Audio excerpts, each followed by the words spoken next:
ভাবুন তো, একজন মানুষ যিনি কোটি টাকার চাকরি ছেড়ে দিলেন শুধু একটি স্বপ্নের জন্য, আর সেই স্বপ্নের নাম আমাজন। হ্যালো বন্ধুরা, আপনাদের সবাইকে স্বাগতম লিজেন্ড স্টোরি পিড়িতে।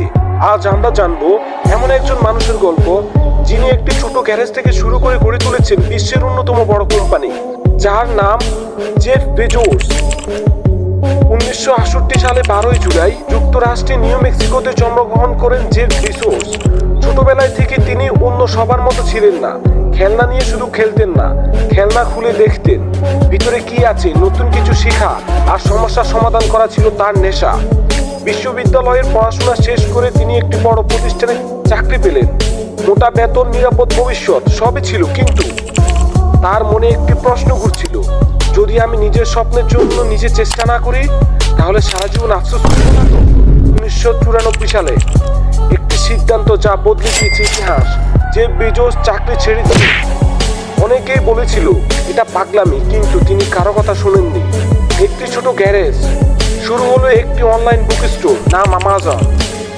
শুরুতে অর্ডার আসতো খুব কম, কিন্তু প্রতিটি গ্রাহককে তিনি গুরুত্ব দিতেন, কারণ তিনি বিশ্বাস করতেন গ্রাহকের বিশ্বাসই একটি ব্যবসার সবচেয়ে বড় সম্পদ। দিন গেল, মাস গেল, বছর গেল, আমাজন শুধু বই নয়, ইলেকট্রিক, পোশাক, মোবাইল, কম্পিউটার, প্রয়োজনীয় প্রায় সবকিছু বিক্রি শুরু করলো। ধীরে ধীরে আমাজন হয়ে উঠল পৃথিবীর অন্যতম বড় ই কমার্স কোম্পানি। কিন্তু জেফ বেজোস এখানেই থেমে নেই। তিনি মহাকাশ নিয়েও স্বপ্ন তৈরি করলেন। তার বিশ্বাস ছিল মানুষের ভবিষ্যৎ শুধু পৃথিবীতে সীমাবদ্ধ নয়। জেফ বেজোসের জীবনের সবচেয়ে বড় শিক্ষা, স্বপ্ন দেখতে হবে, ঝুঁকি নিতে হবে, আর ব্যর্থতাকে ভয় পেলে বড় সফলতা কখনোই আসবে না।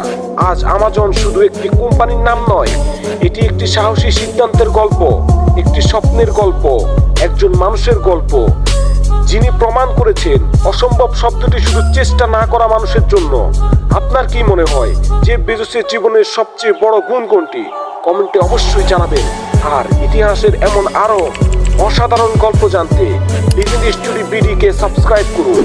আবার দেখা হবে নতুন একটি কিংবদন্তির গল্প নিয়ে। সে পর্যন্ত সবাই ভালো থাকবেন। আল্লাহ হাফেজ।